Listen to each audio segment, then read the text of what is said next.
আসো তাহলে আমরা শুরু করি। আমরা শুরু করব সপ্তম অধ্যায়, তাই না? আমরা শুরু করব সপ্তম অধ্যায়। সপ্তম অধ্যায় সপ্তম অধ্যায় আমরা শুরু করব সপ্তম অধ্যায়। সপ্তম অধ্যায় আমরা শুরু করব। সপ্তম অধ্যায় চ্যাপ্টারের নাম হচ্ছে আমার তরঙ্গ ও শব্দ। চ্যাপ্টারের নাম কি?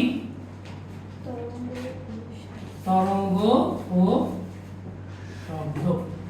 ঠিক আছে, তরঙ্গ ও শব্দ আমরা শুরু করব। তরঙ্গ ও শব্দ, ঠিক আছে? তরঙ্গ শব্দ। দেখো চ্যাপ্টারটা একটু কমপ্লেক্স, এটা হাফ ইয়ারলিতে দেওয়াটা মোটেও ঠিক হয়নি। কারণ তোমরা যদি ফিজিক্সের একটা পরীক্ষা হাফ ইয়ারলি দিয়ে করতা, পরীক্ষা বার্ষিকে যদি দিত তাহলে অনেক ভালো হতো। একটু কমপ্লেক্স এই চ্যাপ্টারটা অর্ধবার্ষিকের জন্য, মানে এই তোমাদের এই স্টেজে একটু কঠিন। এটা যদি বার্ষিকে থাকতো তাহলে জিনিসটা ভালো হতো তোমাদের জন্য, ঠিক আছে? তো আমরা শুরু করি তবুও তরঙ্গ ও শব্দ। তরঙ্গ শব্দ থেকে শুরু করব। আমার তরঙ্গ মানে কি, শব্দ মানে কি, যেহেতু চ্যাপ্টারের দুইটা অংশ তরঙ্গ আর শব্দ, তাহলে আমার দুইটা টপিক পড়তে হবে, একটা হচ্ছে তরঙ্গ আর একটা হবে শব্দ। তো আমরা শুরু করি তরঙ্গ দিয়ে। আমরা শুরু করব কি দিয়ে? তরঙ্গ দিয়ে। তরঙ্গ, তরঙ্গ বা ওয়েভ। তরঙ্গ বা ওয়েভ আমরা শুরু করি। হ্যাঁ, তরঙ্গ বা ওয়েভ আমরা শুরু করব। তরঙ্গ বা ওয়েভ। আচ্ছা, তরঙ্গ বা ওয়েভ বলতে আসলে কি বোঝায়? তরঙ্গ বা ওয়েভ বলতে বোঝায় আমার একটা স্পন্দন, বা আমি যদি আরো ক্লিয়ার করে জিনিসটা বুঝাতে চাই, আমার তরঙ্গ হচ্ছে এক ধরনের আন্দোলন। আন্দোলন বা উপর নিচ উঠানামা করার মতো একটা, এটা কি বলবো, এটা যদি আমি ইয়া ভাষায় যদি বলতে পারি, এটা ইংলিশে যদি আমি এটাকে বলি, এই জিনিসটা হচ্ছে একটা টার্বুলেন্স। এটা কি? টার্বুলেন্স। অর্থাৎ আমার যদি কোনো একটা প্রবাহ মানে মাধ্যমের মধ্যে যদি আন্দোলন তৈরি হয়, সেটাই হচ্ছে আমার তরঙ্গ। সেটাই আমার কি? সেটাই আমার তরঙ্গ। আমরা একটা কাজ করব, আমরা আজকে একটু অন্যভাবে জিনিসটা করার চেষ্টা করব। আমরা তরঙ্গ না পড়ে, মানে প্রথমে তরঙ্গ না বুঝে আমরা আগে বেসিক থেকে শুরু করি। বেসিক বলতে আমরা একদম গতি থেকে জিনিসটা শুরু করি।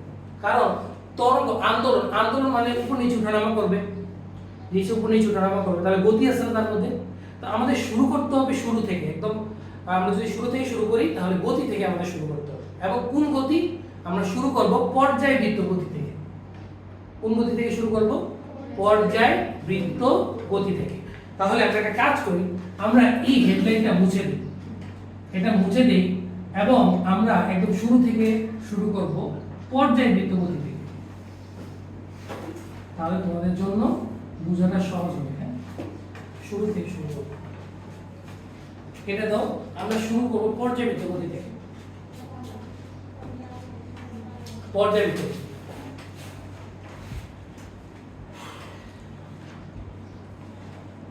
দেখো আমার কথা খুব মনোযোগ দিয়ে বুঝবা। বেসিক জিনিসপাতি একটু কমপ্লেক্স তোমাদের লাগতেই পারে, আমি খুব সহজভাবে বোঝানোর চেষ্টা করব। তোমরা একটু মনোযোগ দিয়ে ভাইয়ের কথাগুলো শুনতে থাকো, ঠিক আছে? পর্যায়বৃত্ত গতি কি?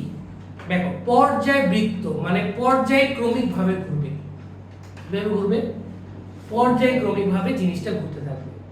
তাহলে আমি যদি বলি যে কোন বস্তু তার যাত্রা পথে একটা নির্দিষ্ট বিন্দুকে নির্দিষ্ট সময় পর পর একই দিক থেকে যদি অতিক্রম করে, দেখো খেয়াল করো, আমি চিত্রটা বুঝবা। আমার মনে করো এটা একটা যাত্রা পথ, মানে একটা সার্কুলার একটা পথ। সার্কুলার পথের এটা হচ্ছে একটা পয়েন্ট, একটা বিন্দু। বিন্দুর নাম দিলাম আমরা এ। বিন্দুর নাম দিলাম কি? এ। এ বিন্দু থেকে যাত্রা শুরু করে, দেখো এই বিন্দু থেকে যাত্রা শুরু করে একটা লোক মনে করো এই পথ পুরোটা ঘুরে আবার যদি এই বিন্দুতে ফিরে আসে, খেয়াল করো কে বিন্দুতে ফিরে আসে, তাহলে এই গতিকে আমরা বলি পর্যায়বৃত্ত গতি। কথা কি বুঝতে পারছি? আমি আবার বলি, একটা বৃত্তাকার পথ, বৃত্তাকারও হইতে পারে, উপবৃত্তাকার ডিমের মতো শেপ হইতে পারে, যে কোনো পথ হইতে পারে। সে একটা পয়েন্ট থেকে যাত্রা শুরু করে সম্পূর্ণ পথ ঘুরে আবার যদি একই পয়েন্টে ফিরে আসে, তাহলে সেটাকে আমরা বলবো পর্যায়বৃত্ত গতি। কি বলবো এটাকে? পর্যায়বৃত্ত গতি। বুঝতে পারছি? তাহলে আমরা চলো আমরা সংজ্ঞাটা লিখি। সংজ্ঞাটা লিখলে তোমাদের যেটা আরো বোঝাটা সহজ হবে। আমরা সংজ্ঞাটা লিখি। সংজ্ঞাটা লিখি। পর্যায়বৃত্ত গতির সংজ্ঞা দেখো, কোন গতিশীল বস্তুকণার গতি, এটা মুছে দিই, এটা আচ্ছা এটা থাকুক। কোন গতিশীল বস্তুকণার গতি যদি এমন হয় যে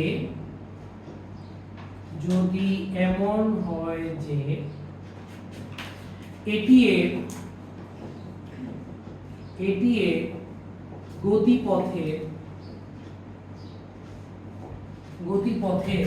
একটি নির্দিষ্ট বিন্দুকে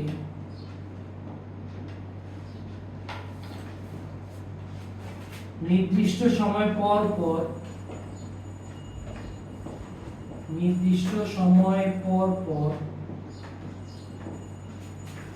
একই দিক থেকে অতিক্রম করে,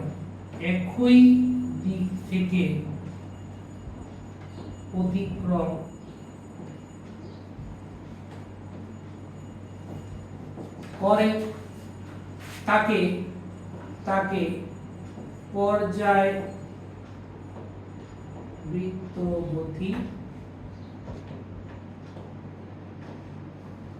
বলে। কোন গতিশীল বস্তুকণার গতি যদি এমন হয় যে এটি এর গতিপথের একটি নির্দিষ্ট বিন্দুকে নির্দিষ্ট সময় পর পর একই দিক থেকে অতিক্রম করে, তাকে আমরা বলবো পর্যায়বৃত্ত গতি।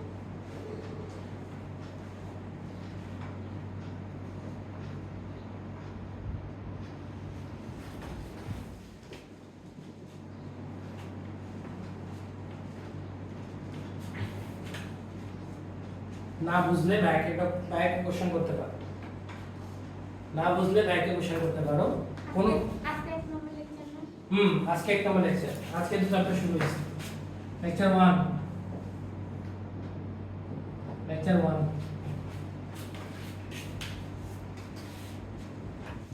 1 আজকে শুরু হয়েছে।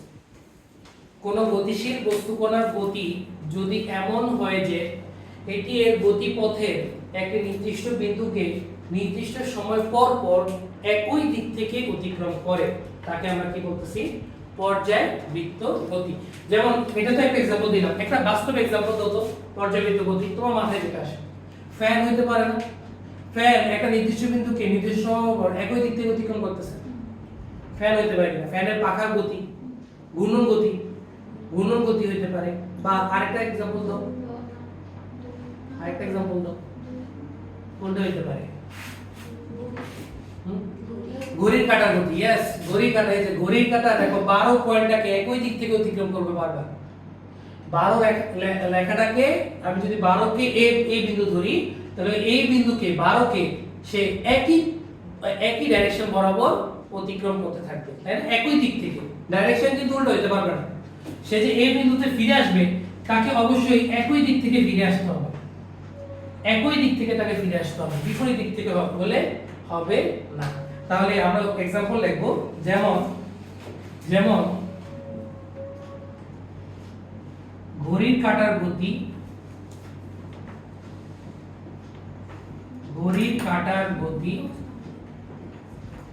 ঠিক আছে? ঘড়ির কাঁটার গতি, আবার কমা লিখতে পারি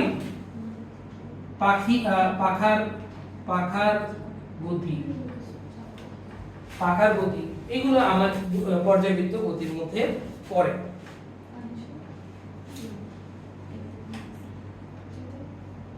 ঠিক আছে? এবং এগুলো সব কি ঘুরতেছে না? সব তো ঘুরতেছে। তাহলে আমরা একটা কথা বলতে পারি কিনা যে পর্যায়বৃত্ত গতি একটা বিশেষ প্রকার ঘূর্ণন গতি। ঘূর্ণন তো ঘোরা তো যে কোনো ইয়াতেই হইতে পারে, সে উল্টা পাল্টা পথে ঘুরতে পারে, মানে পথ উল্টা পাল্টা পথেও হইতে পারে ঘোরা। কিন্তু যদি সে একই দিক থেকে বারবার মানে একই ডাইরেকশন থেকে বারবার ওই সেম বিন্দুকে অতিক্রম করে, তখন ওই ঘূর্ণন গতিকে আমরা বলবো পর্যায়বৃত্ত গতি। খেয়াল করো, এগুলো এই দুইটা এক্সাম্পল দিলাম, এগুলো সব ঘূর্ণন গতি না, ঘুরতেছে না এগুলো। তাহলে আমরা লিখতে পারি যে পর্যায়বৃত্ত গতি, পর্যায়বৃত্ত গতি একটি বিশেষ ধরনের ঘূর্ণন গতি। পর্যায়বৃত্ত গতি একটি বিশেষ ধরনের ঘূর্ণন গতি। খুব ইম্পর্টেন্ট একটা এক্সাম্পল আসতে পারে। না বুঝলে ভাইকে বলো।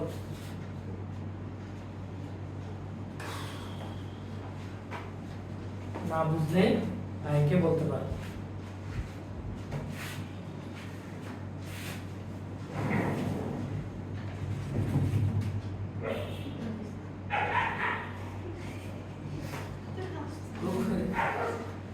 কি জানি পড়ছে মনে হয়, এটা আমাদের বিল্ডিং থেকে পড়ছে নাকি পাশের বিল্ডিং থেকে পড়ছে,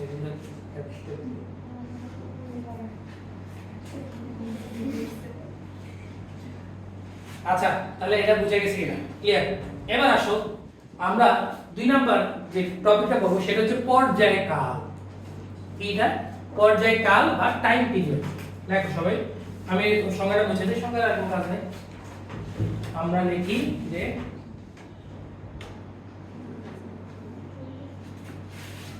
পর্যায়কাল বা টাইম পিরিয়ড। পর্যায়কাল বা টাইম পিরিয়ড, চলো পর্যায়কাল, পর্যায়কাল বা আমরা এটাকে বলি টাইম পিরিয়ড। তোমরাই বলো পর্যায়কাল জিনিসটা কি হবে? यस, মানে কাল মানে কি সময়, তাই না? আমরা সময় নিয়ে আলোচনা করব। তাহলে এই যে এটাকে ঘুরতেছে, এই যে একটা পূর্ণ ঘূর্ণন সম্পন্ন করছে না এটা, এই যে মনে করো সে এ থেকে যাত্রা শুরু করে পুরা পথ ঘুরে আবার যদি এতে ফিরে আসে, তাহলে আমরা বলবো যে একটা পূর্ণ পর্যায় সম্পন্ন হয়েছে। এই বিন্দু থেকে যাত্রা শুরু করে পুরা পথ ঘুরে যদি আবার এই বিন্দুতে ফিরে আসে, তাহলে আমরা বলবো যে একটা পূর্ণ পর্যায় সম্পন্ন হয়েছে। আর একটা পূর্ণ পর্যায় সম্পন্ন হতে যে সময় লাগে ওই টাইমটাকে আমরা বলি পর্যায়কাল। কথা বুঝতে পারছেন? তাহলে একটা পূর্ণ পর্যায় কি বললাম, এটা আমরা সামনে লেখাবো, সংখ্যাটা একটু বুঝো, জাস্ট আজকে বুঝো যে আমার এই বিন্দু থেকে যাত্রা শুরু করে পুরা পথ ঘুরে আবার এতে ফিরে আসছে। অর্থাৎ তুমি মনে করো আমার বাসা থেকে ঘুরে পুরা পথ, মানে একটা পুরা পথ ঘুরে তুমি আবার আমার বাসায় ফিরে আসছো, তাহলে একটা পূর্ণ পর্যায় সম্পন্ন করলাম। ওই পূর্ণ পর্যায় সম্পন্ন করতে যে টাইম লাগবে, যে সময়টা লাগবে, এই সময়টাকে আমরা বলবো পর্যায়কাল। লেখো আমার সাথে সংখ্যাটা লেখো যে পর্যায়বৃত্ত গতিসম্পন্ন, পর্যায়বৃত্ত গতিসম্পন্ন কোন বস্তুর একটি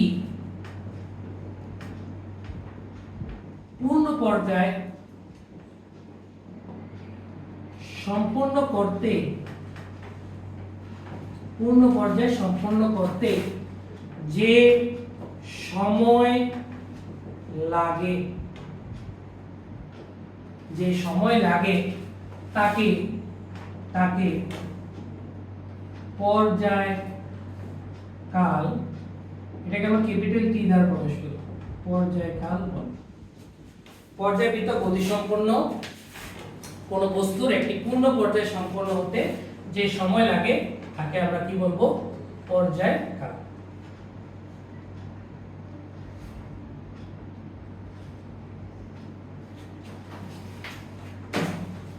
তো তোমরা আমি আরেকটা কথা বলি, তোমরা অনেকে টেনশন করো, মানে টেনশন করতেছো বা টেনশন করো যে ভাইয়া তো শেষ চ্যাপ্টারটা তোমাদের অনেকে শেষ করায়নি, যেমন এটা তোমাদের হাফ ইয়ারের আগে শেষ হবে না, প্রথম চ্যাপ্টার তো শেষ করেছি। তোমরা অনেকে চিন্তা করো যে ভাইয়া তো শেষ চ্যাপ্টারটা পড়ায়নি, শেষ চ্যাপ্টার কিভাবে ফিজিক্সের রেজাল্ট ভালো হবে। তোমাদেরকে ভাইয়া যে চ্যাপ্টারগুলোই পড়াইছি ওইগুলোই ভালো করে পড়ো, ওইগুলোই ভালো করে পড়ো, এখান থেকে সৃজনশীল কমন আসবে। বাকি ওই যেটা পড়াই নাই, যেমন অষ্টম সপ্তম অধ্যায় তো শেষ হবে না টাইমার ইয়াতে, তো এই চ্যাপ্টার থেকে আসলেও এটা আনসার করবা না আর কি, ঠিক আছে, এটা ছেড়ে দিবা। যে বাকি যে চ্যাপ্টারগুলো পড়াইছি ওইখান থেকে আনসার করার চেষ্টা করবা। তাহলে 7টা সৃজনশীলের মধ্যে এখান থেকে মনে করো হাইয়েস্ট গেলে 2টা আসবে, তো বাকিগুলো থেকে তো পারবা যদি ভালো করে পড়ো এগুলো। তো ওইগুলো থেকে দিলে সৃজনশীল তোমার 40-এ 40 যদি হয়ে যায় তাহলে এখানে হয়ে গেল। আর এমসিকিউ হাইয়েস্ট গেলে এখান থেকে 3টা নাহলে 4টা আসবে হাইয়েস্ট গেলে। তো তুমি যদি একটু বইটা বাসাতে একটু রিভিশন দিয়ে দাও তাহলেও 3টার মধ্যে 2টা হয়ে যাবে। আর বাকিগুলো মনে করো একটু একটু ঝামেলা হবে। তো এমনিতে সৃজনশীলে তোমার যে নাম্বার উঠে যায়, শর্ট কোশ্চেনে তো পারবাই, 4টা এর থেকে আসবে শর্ট কোশ্চেন, তাহলে তো তোমার ওই যেটা শেষ হয় নাই ওইটা নিয়ে তো টেনশন করে তো লাভ নাই। কারণ আমি কেন বলি এটা নিয়ে টেনশন করার দরকার নাই, এই চ্যাপ্টারটা যদি ইবনে তাইমিয়ার एग्जांपल দেই, এই চ্যাপ্টার তোমাদের বার্ষিকেও আছে, এই চ্যাপ্টারটা তোমাদের বার্ষিকেও আছে, তোমাদের আওয়ালেডি ওইটা অষ্টম অধ্যায়, এটা তোমাদের বার্ষিকেও আছে। এগুলো ঘুরে ফিরে আসবেই, মানে এগুলা এই যে এটা মেইনলি বার্ষিকের জন্য করা থাকে, মানে এক্সট্রা একটা চ্যাপ্টার দিয়ে দেয়। এই দেখো মিল নাই, কিন্তু প্রথম চ্যাপ্টার আছে হঠাৎ করে সপ্তম অধ্যায় দিয়ে দেয়, মিল নাই। কিন্তু সিরিয়াল ওয়াইজ যদি যায় তাহলে পঞ্চম অধ্যায় পড়ার কথা, কিন্তু এটা দিয়ে দেয় কারণ অন্যান্য স্কুল থেকে নিজেদেরকে একটু ডিফার করার জন্য দেয়, ঠিক আছে। তো এই জিনিসটা উচিত না, তবুও এটা করে। আবার এখানে বহুত অনেক সিন্ডিকেট আছে, এগুলো না বলি। সো এই জিনিসগুলো তোমাদের উপর ইফেক্ট করে বেশি। তো তোমরা টেনশন নিও না, ভাইয়া যতটুকু পড়াইছি অতটুকুই পড়া যাও ঠিক মতো, ভাইয়ের লেকচার পড়ে যাও, পরীক্ষার আগে ভাইয়ের নোট পড়ে যাবা। আমি তো ক্লাস রেকর্ড করতেছি, তোমরা যদি পরীক্ষার জন্য ক্লাস মিসও যায় তোমরা পরীক্ষার পরে ক্লাসগুলো পড়ে ফেলবা। নেক্সট ক্লাস মানে পরীক্ষার পরে তো মানে এই সপ্তাহ পড়ানোর পরে তো আমি অফ দিয়ে দিই, মানে আর পড়াবো না, এবার আবার হাফ ইয়ারলি পরে তোমাদের ক্লাস শুরু হবে। সো যেগুলো মনে করো ক্লাস মিস যেতেছে, আমি তো রেকর্ড করতেছি, তো তোমরা ওই রেকর্ডগুলো ক্লাসে মানে ফ্রি টাইমে পড়ে ফেলো, শেষ কথা বুঝতে পারছি। তো এগুলো নিয়ে টেনশন নিয়ে লাভ নেই, ফিজিক্স নিয়ে টেনশন করতে হবে না, ভাইয়া যেভাবে বলতেছি ওইভাবে আগাও, তাহলে আর টেনশন করতে হবে না, ঠিক আছে। আসো আমরা দেখো, আমরা কিন্তু খুব একটা জিনিস দেখো, আমি চাইলেই কিন্তু তোমাদের অনেক 6টা 7টা চ্যাপ্টার একদিনে শেষ করে ফেলতে পারতাম। আজকে কোন মাস চলে? জুন, জানুয়ারি, ফেব্রুয়ারি, মার্চ, এপ্রিল, মে, জুন, 6 মাস হয়ে গেছে। 6 মাসে আমি 7টা চ্যাপ্টার শেষ করে দিতে পারতাম। মাঝখানে তো ঈদের বন্ধ গেছে, 2 ঈদ গেছে, অনেক মানে বন্ধ, আবার ভাইয়ের পরীক্ষা ছিল, অনেক গেছে। সো আমি চাইলেই শেষ করে দিতে পারতাম, কিন্তু ভাইয়া করি নাই। কারণ হচ্ছে আমি দেখবা প্রত্যেকটা চ্যাপ্টার খুব ডিটেইলসে পড়াইছি, যাতে কোনো কিছু যাতে মিস না যায়। সো ভাইয়ের উপর একটু ভরসা রাখবা, ভাইয়া তোমাদের অবশ্যই তোমাদের ভালো করে সিলেবাস যাতে শেষ হয়, কোনো যাতে কমতি না থাকে, যে এই চ্যাপ্টারটা এই টপিকটা ভাই পড়ায় নাই, এই টপিকটা একটু বোর্ডে কোশ্চেন আসছে ভাইয়া তো পড়ায় নাই ব্যাপারটা, তো এরকম যাতে কোনো কমতি না থাকে, এই কারণে ভাইয়া প্রত্যেকটা টপিক কিন্তু টাচ করি, এমন কোনো টপিক নেই যে ধরিনি। সো দেখবা তুমি যখন বোর্ড কোশ্চেন সলভ করবা তখন দেখবা যে ভাইয়া প্রত্যেকটা টপিক পড়াইছে, ভাইয়া প্রত্যেকটা টপিক পড়াইছে না, তোমার পড়লে দেখবে তো বুঝবে। সো আমাদের একটা ভালো জিনিস মানে একটা চ্যাপ্টার শেষ করতে, ভালো করে শেষ করতে কিন্তু একটা সময় লাগে, নির্দিষ্ট সময় লাগে। ওই সময়টা যদি তোমরা ধৈর্য সহকারে দিতে পারো তাহলে দেখবা তোমাদের বোর্ড পরীক্ষায় খুব বেনিফিট পাবা। স্কুলের পরীক্ষায় বেনিফিট পাবা কি পাবা না ওইটা আমার দেখার বিষয়, আমার দেখার বিষয় তোমার বোর্ডে কেমন রেজাল্ট করো। বোর্ডের রেজাল্ট হচ্ছে মেইন। তোমাকে কেউ কখনো স্কুলের রেজাল্ট জিজ্ঞেস করবে না, তোমাকে জিজ্ঞেস করবে তুমি এসএসসি তে কত পেয়েছো, কথা বুঝছো, সবাইকে জিজ্ঞেস করবে। দেখবা এইচএসসি তে কত পেয়েছো, ইন্টারে কত পেয়েছো, এডমিশনে কেমন করছো, এগুলো জিজ্ঞেস করো। কখনো আমি যে স্কুলে পাস বই আছে কেউ আমার জিজ্ঞেস করে মার্ক জিজ্ঞেস করে না, বলে তুমি এসএসসি তে কত পেয়েছো, এইচএসসি তে কত পেয়েছো। বোর্ড পরীক্ষা হচ্ছে মেইন, সো ওইটা মেইন টার্গেট রাখবো অলওয়েজ, ঠিক আছে, ওইটাতেই ভালো রেজাল্ট করতে হবে সবচেয়ে বেশি। তো ক্লিয়ার এতটুকু, আশা করি কারো কোনো কোশ্চেন নাই, ঠিক আছে। চলো, তো এটা আমরা বোঝা শেষ। এবার আসো আমরা আলোচনা করব স্পন্দন গতি নিয়ে। আমরা আলোচনা করব কি নিয়ে? স্পন্দন গতি। চলো চলো আমরা আলোচনা করি স্পন্দন গতি নিয়ে।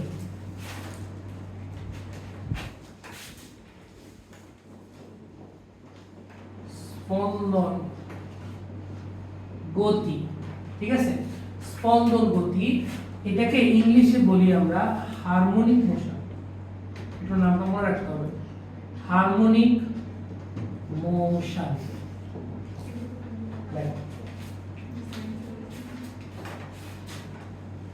স্পন্দন গতি বা হারমোনিক মোশন, এটা নিয়ে আমরা একটু আলোচনা করবো। হ্যাঁ, হারমোনিক মোশন। আচ্ছা, তোমাদের একটা এক্সাম্পল দিলে তোমরা এই জিনিসটা একটু ভালো করে বুঝতে। একটা এক্সাম্পল দিই তোমাদের। সাপোজ তোমরা দোলনা চলছো না? দোলনা তো চলছো, তাই না? দোলনাটা কিভাবে দুলে দেখো তো। দোলনাটা, তুমি যদি দোলনাতে বসে থাকো, দোলনাটা এইভাবে স্থির থাকে না? মনে করো সাপোজ এটা দোলনা আর কি। দোলনাটা প্রথমে এবারে যাবে, এখানে যাবে, এখান থেকে আবার পিছনে যাবে, তাই না? পিছনে যায় কি আবার সামনে আসে না? আবার পিছনে যায়, আবার সামনে আসে, আবার পিছনে যায়, আবার সামনে আসে। তাহলে এটা কি দোলনার মতো হইল না? অথবা এটাকে পেন্ডুলামের সাথে তুলনা করা যায়।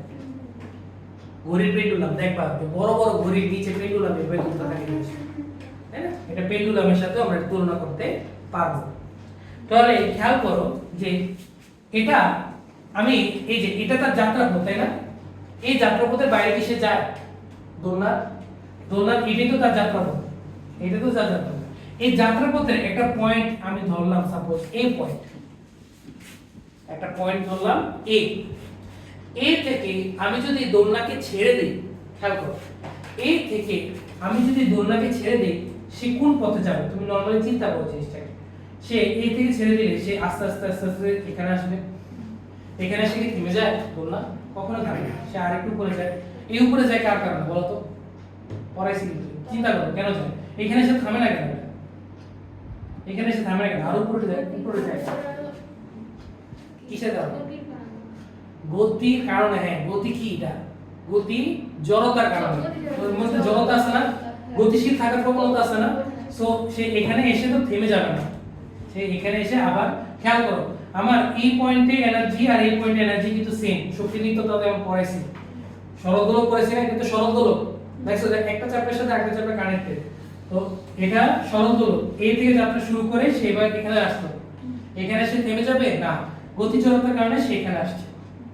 এখানে এসে সে আবার আবার কই যায়? এখানে সে কি থেমে যায় নাকি আবার ব্যাক করে? আবার ব্যাক করে। আমি একটু চিত্রটা আঁকি। মনে করো এখান থেকে গেল, গিয়ে আবার এই পথে গেল, এখানে এসে তো থেমে যায় না, আবার পিছনের পথে সে চলে আসে। পিছনের পথে এসে আবার এই পয়েন্টে চলে আসে কিনা? এই পয়েন্টে চলে আসে কিনা? ফলে সে এ থেকে যাত্রা শুরু করে আবার এতে ফিরে আসছে। তাহলে এটা একটা পূর্ণ পর্যায় সম্পূর্ণ হয়েছে না? আমি এটা বলছি, একটা পূর্ণ পর্যায় সম্পূর্ণ হয়েছে। এই বিন্দু থেকে যাত্রা শুরু করে সম্পূর্ণ পথ ঘুরে আবার এতে ফিরে আসছে। সম্পূর্ণ পথ, এই যে তার তো পথ এতটুকুই, বৃত্তাকার না আর কি, এতটুকু পথ সে আবার ফিরে আসছে কিনা। এবং এই বিন্দু থেকে যাত্রা শুরু করে আবার এতে ফিরে আসতে সময় লাগে কত? এ থেকে যাত্রা শুরু করে আবার এতে আসতে ফিরে আসতে সময় লাগে কত? একটু আগে বলেছি পর্যায়কাল টি। পর্যায়কাল টি না? পর্যায়কাল টি। এ থেকে যাত্রা শুরু করে আবার এতে ফিরে আসছে, তাহলে পর্যায়কাল কত? টি, ক্যাপিটাল টি। আচ্ছা, এটা গেল। দেখো এই সময়টা টিটাকে আমরা চার ভাগে ভাগ করতে পারি। কয় ভাগে? চার ভাগে। এখান থেকে এটাকে কি বলতাম? বিস্তার বলতাম না? বিস্তার। আর এটা কি ছিল? সাম্যাবস্থা। কাজ ক্ষমতা শক্তিতে পড়াইছি। এটা বিস্তার, এটা সাম্যাবস্থা। এটা হচ্ছে বিস্তার, আর এটা আমার কি? এটা হচ্ছে আমার সাম্যাবস্থা। এটা আমার সাম্যাবস্থা, আর এটা আমার বিস্তার। দুইটা বিস্তার না? দুইটা বিস্তার কিন্তু বিস্তার, সাম্যাবস্থা, বিস্তার। বুঝতে পারছি? তো আমি এখানে কোনো বাতাসের কোনো বাধা আমরা ধরতেছি না, বাতাস শূন্য। বায়ুশূন্য অবস্থায়, এবং এটা বায়ুশূন্য অবস্থায় যদি থাকে এটা আজীবন দুলতে থাকবে না জিনিসটা, আজীবনই তো দুলতে থাকবে যদি বাতাস না থাকে। আর এটা তো থেমে যায় বাতাসের কারণে, ঘর্ষণের কারণে। সো আমার এটা আজীবন দুলতে থাকবে, কারণ এখানে কোনো বাতাসের বাধা নাই। বুঝতে পারছি? তাহলে এই যে ক্যাপিটাল টি, এই সময়টা কেন কয় ভাগে ভাগ করলাম? 4 ভাগে। বিস্তার থেকে সাম্যাবস্থায় ফিরে আসতে একটা সময় লাগবে কিনা? বিস্তার থেকে সাম্যাবস্থায় ফিরে আসতে সময় লাগবে। এই সময়টা দেখো আমরা 4 ভাগে ভাগ করব। বিস্তার থেকে সাম্যাবস্থা যে সময় লাগবে, সাম্যাবস্থা থেকে বিস্তার যেতে একই সময় লাগবে না? বাতাসে বাধা নাই কিন্তু, বাতাসে বাধা নাই কিন্তু বিস্তার থেকে সাম্যাবস্থা যেতে যে সময় লাগবে, সাম্যাবস্থা থেকে বিস্তার যেতে একই সময় লাগবে। তাহলে খেয়াল করো, বিস্তার থেকে এই যে 1 2 3 4 চারটা ভাগ হয়েছে কিনা? চারটা ভাগ হয়েছে কিনা? তাহলে বিস্তার থেকে সাম্যাবস্থা যেতে সময় লাগে t/4, 4 ভাগ যেতে হয়েছে। আবার সাম্যাবস্থা থেকে বিস্তার যেতে সময় লাগে কত? t/4। এখানে সে থেমে যাবে নাকি আবার ব্যাক করবে? আবার ব্যাক করবে। বিস্তার থেকে সাম্যাবস্থা যেতে সময় লাগবে t/4, এবার আবার সাম্যাবস্থা থেকে বিস্তার যেতে সময় লাগবে t/4। আচ্ছা শেষ হলো। আচ্ছা শেষ হলো, তোমরা না বুঝলে ভাইকে বলো।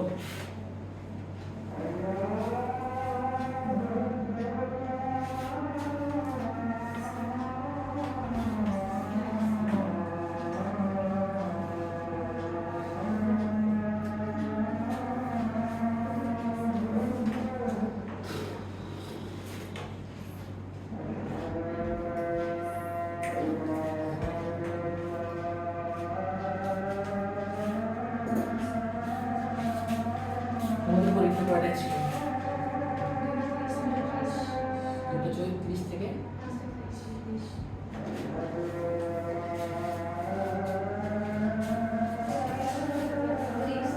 প্লিজ কবে? প্লিজ কবে? সামনে রবিবারে।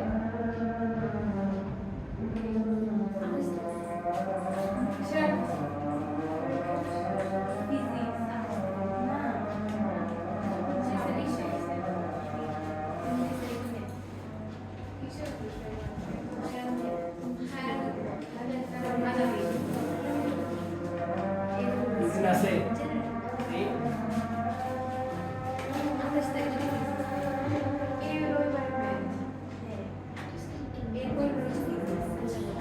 ফিজিক্স 28 তারিখ। একদম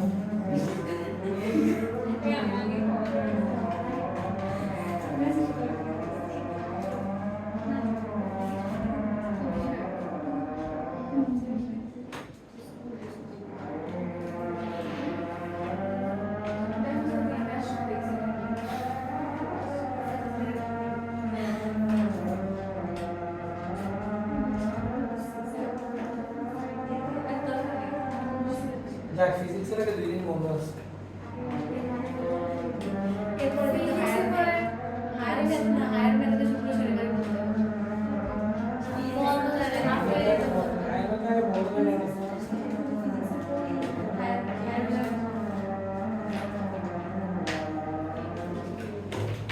তোমাদের পরীক্ষা শেষ কয়টা? 28 থেকে শুরু, শেষ হবে।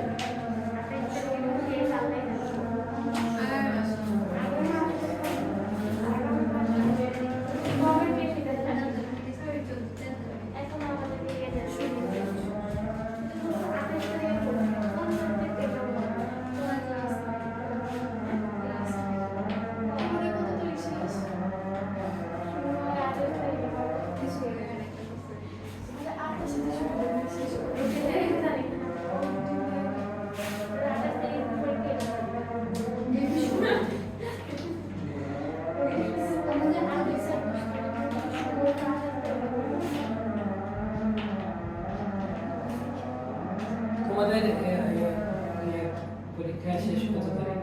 16। আচ্ছা সমস্যা নেই। তো আমি শেষ ডেট পাইছি হাফ ইয়ারলি প্রত্যেক স্কুলের হিসাব করে শেষ ডেট পাইছি 16 তারিখ। সো আমি 16 তারিখ পর্যন্ত মনে করো, আজকে তো ক্লাস করতেছি, মানে 16 তারিখের আগে যতগুলো আমি ক্লাস নিব বা নিতে পারি সবগুলো আমি রেকর্ড করব সবার জন্য, ঠিক আছে? সো তোমরা কোনো ক্লাস মিস যাবে না, আশা করি তোমরা রেকর্ড ক্লাস করবা। একবার ক্লাস করলে তারপরে তোমাদের ওগুলো যেগুলো গ্যাপ করবে সেগুলো তোমাদের ক্লিয়ার হয়ে যাবে, ঠিক আছে? আচ্ছা, তাহলে বিস্তার থেকে সাম্যাবস্থায় গেছে t/4 সময়, সাম্যাবস্থা থেকে বিস্তারে গেছে t/4 সময়, আবার বিস্তার থেকে ফিরে আসছে t/4 সময়, সাম্যাবস্থা থেকে বিস্তারে আবার ফিরে আসছে t/4, মানে চারটা ভাগে ভাগ করা গেছে কিনা। এখানে খেয়াল করো একই দিকে টোটাল কত সময় ছিল সে পেন্ডুলামটা? একটা t/4 একটা t/4 একই ডাইরেকশনে ছিল, তাই না? তাহলে খেয়াল করো এই দুইটা যোগ করলে আমি কি পাবো? t/2, মানে পর্যায়কালের অর্ধেক। আর দেখো বাকি যে t/4 বাকি দুইটা কিন্তু বিপরীত ডাইরেকশন আছে, এটা যাচ্ছে এই পাশে বামে, এটা যাচ্ছে কোথায়? ডানে। তাহলে ডানে কতক্ষণ ছিল সে? t/2 সময়, মানে পর্যায়কালের অর্ধেক। তাহলে পর্যায়কালের অর্ধেক সময় একই দিকে, পর্যায়কালের অর্ধেক সময় একই দিকে আর বাকি অর্ধেক সময় তার বিপরীত দিকে। এটাই হচ্ছে স্পন্দন গতির বৈশিষ্ট্য। এটাই আবার কি বৈশিষ্ট্য? স্পন্দন গতির বৈশিষ্ট্য। স্পন্দন গতির বৈশিষ্ট্য হচ্ছে পর্যায়কালের অর্ধেক সময় একই দিকে, বাকি অর্ধেক সময় তার বিপরীত দিকে। স্পন্দন গতি হচ্ছে পর্যায়বৃত্ত গতির ছেলে, ঠিক আছে? ওর বাপ হইছে পর্যায়বৃত্ত গতি। তার বাপ কি করতো? তার বাপ প্রত্যেক একই পয়েন্টে একই দিক থেকে বারবার ঘুরতো, কিন্তু তার ছেলে ওইরকম হয় না, বাপের মতো হয়নি।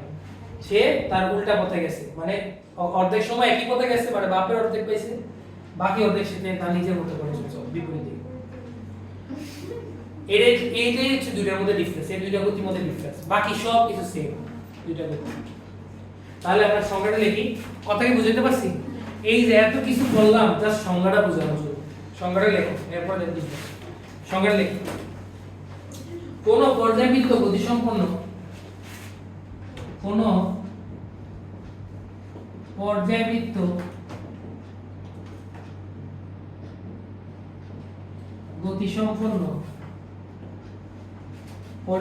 গতিসম্পন্ন বস্তু তার পর্যায়কালে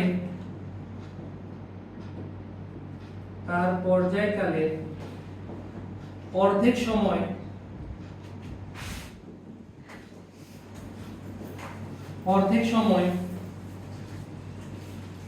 কোন নির্দিষ্ট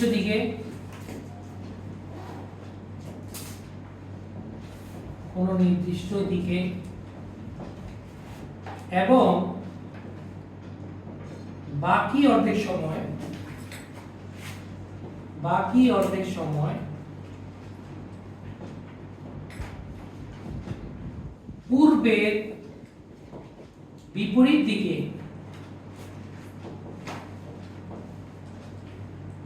চলে, তাকে স্পন্দন গতি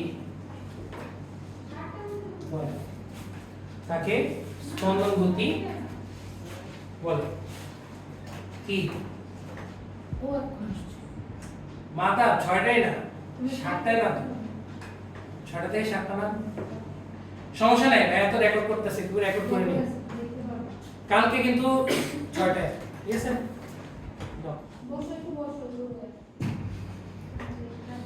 ক্লাস শেষ হয়ে যাবে, বাস তুমি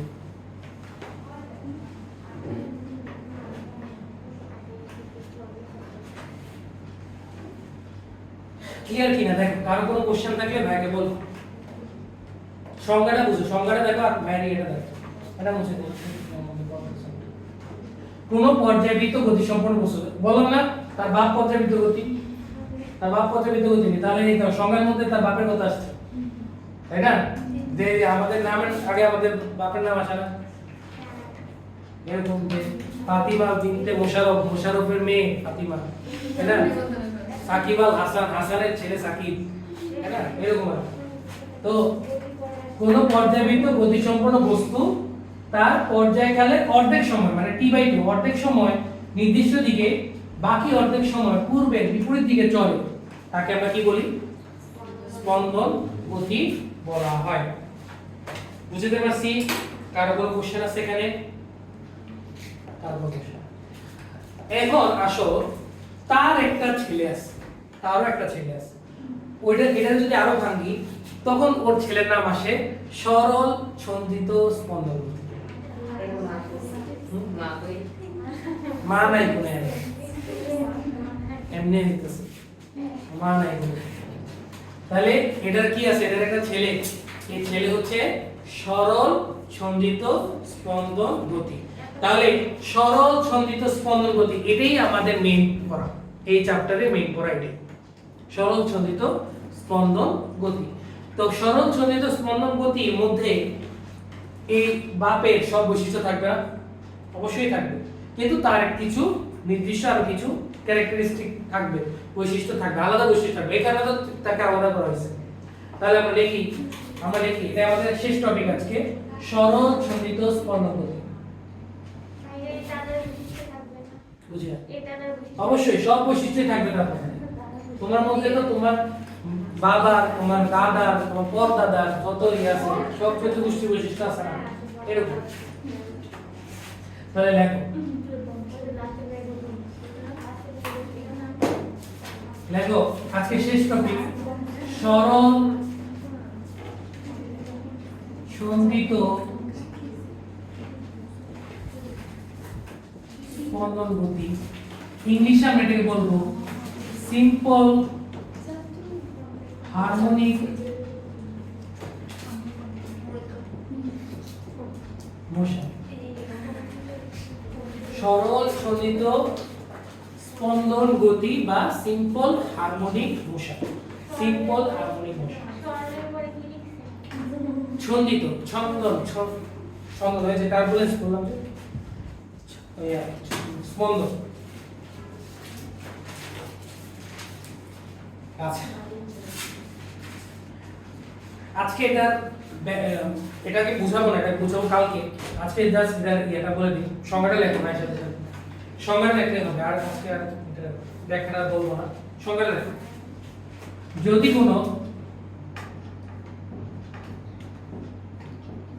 কোনো পর্যায়বৃত্ত, দেখছো দাদার নামে বসছে, যদি কোনো পর্যায়বৃত্ত গতিসম্পন্ন কণার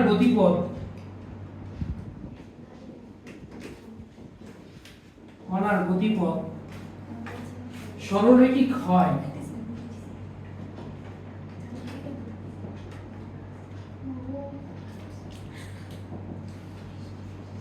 এবং এর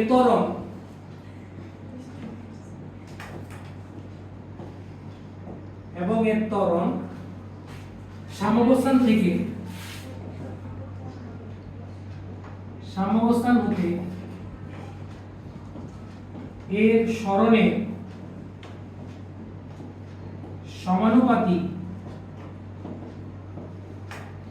সমানুপাতিক এবং এর দিক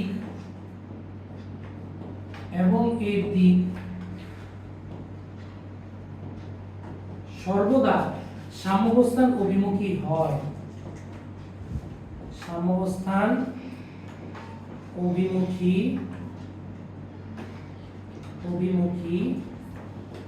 হয়, তাহলে বস্তু কণার